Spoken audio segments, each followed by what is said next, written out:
ये इस बार के जो चुनाव हैं वो बहुत ही महत्वपूर्ण चुनाव हैं। देश की दिशा और दशा किस तरीके से रहेगी इस बात को लेकर के तय होना है।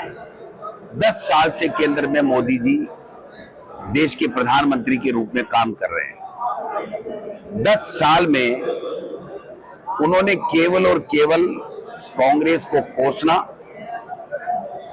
जो भारत खुद ने आरोप लगाए, विपक्षी नेताओं के ऊपर भ्रष्टाचार के आरोप लगाए, मुकदमे लगाए, उनको तोड़ तोड़ करके अपनी पार्टी में शामिल करना, अपनी वॉशिंग मशीन में डाल करके उनको नीट एंड क्लीन करना, ये काम कर रहे हैं।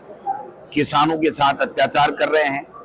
उन्होंने वादा किया था कि महंगाई कम करूंगा, आज महंगाई आसमान छू रही है। उन्होंने कहा था कि 2 करोड़ लोगों को रोजगार दूंगा, आज 3 लाख नौकरियां केंद्र सरकार में स्वीकृत नौकरियां रिक्त पड़ी हैं, उनके ऊपर कोई भर्ती नहीं की गई। उन्होंने कहा था किसान की आमदनी दोगुनी करूंगा, लेकिन पहले कार्यकाल में सर्वसम्मति से पारित भूमि अधिग्रहण कानून को परिवर्तन करने की कुचेष्टा की गई और दोबारा जब आए सेना के शौर्य के पीछे छुप करके और उन्होंने जब सत्ता ले ली तो उसके बाद में किसान की जमीन और किसान की जमीन की उपज दोनों पे डाका डालने के लिए 3 काले कानून लेकर के आए और किसानों ने आंदोलन किया तो उनको चोर, माओवादी, हत्यारे, शराबी, डाकू, पता नहीं क्या क्या उपमाएं दी गई। 13 महीने बाद में देश के प्रधानमंत्री ने स्वयं माफी मांगते हुए उन 3 काले कानूनों को वापस लिया और एक कमेटी बैठाई कि ये जल्दी निर्णय देगी। उस कमेटी ने अपनी रिपोर्ट भी दे दी, लेकिन जो लिखित समझौता किया था एमएसपी का कानून लेकर के आएंगे, स्वामीनाथन आयोग की रिपोर्ट लागू होगी और भी जो किसानों के हित की समस्याएं थी उसके समाधान की बात उन्होंने लिखित में की थी, उनका कहीं उस रिपोर्ट में कोई जिक्र नहीं है। अब चुनाव में आकर के और गारंटी, मोदी की गारंटी शब्द बोल रहे हैं। मैं मोदी जी पूछना चाहता हूं कि आपने जो ये गारंटियां 2014 में दी थी, क्या ये देश के लोगों के लिए गारंटी नहीं हो गया? आपके जुमले नहीं साबित हो गए?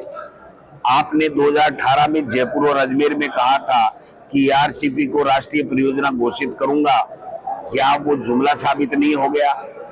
आपने कहा था कि किसान के कर्जे माफ करूंगा, क्या आपने किसान के कर्जे माफ कर दिए? अब कह रहे हैं हम लोग वो नहीं कर पाएंगे। आपने कहा था कि भ्रष्टाचार समाप्त कर दूंगा, तो आपने तो इलेक्ट्रोल बॉन्ड के माध्यम से अनकॉन्स्टिट्यूशनल स्कीम बना करके इलीगल पैसा जमा करा करके और लोकतंत्र को खत्म करने का काम कर रहे हो।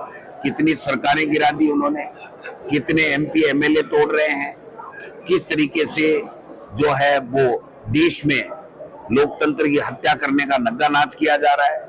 इसके ऊपर मोदी जी नहीं बोलेंगे।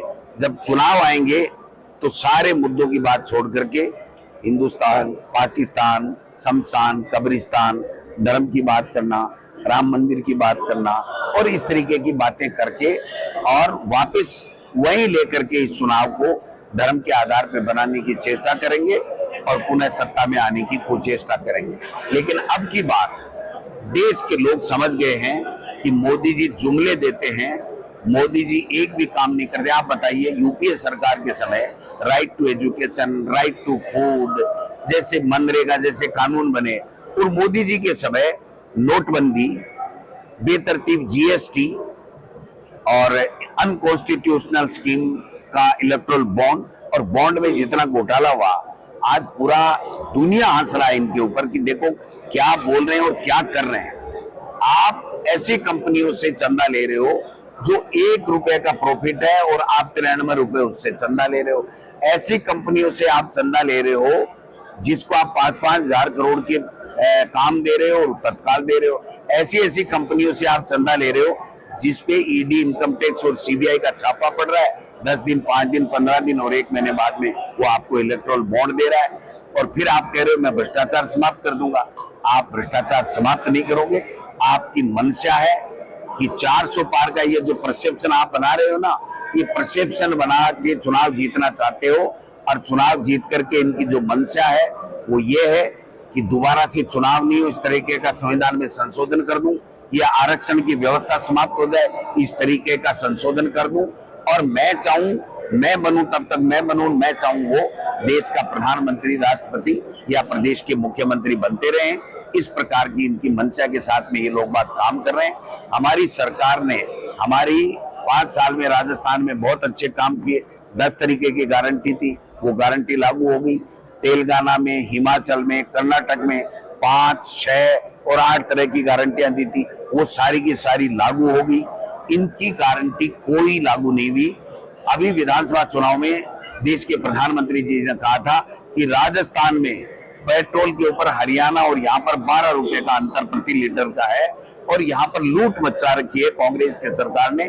मैं दिसंबर में सरकार आते ही पहला काम करूंगा कि इस पेट्रोल का भाव हरियाणा और राजस्थान में एक हो, और ये 12 रुपए की जो आपको ज्यादा ले रहे हैं वो नहीं लगे, ये व्यवस्था मैं कर दूंगा। मैं पूछना चाहता हूं, अभी जो थोड़ा बहुत किया है उन्होंने, 1 रुपए 2 रुपए से लेके 5 रुपए तक, लेकिन आज भी 10 रुपया प्रति लीटर एक पेट्रोल हरियाणा और राजस्थान में ज्यादा ले रहे हैं।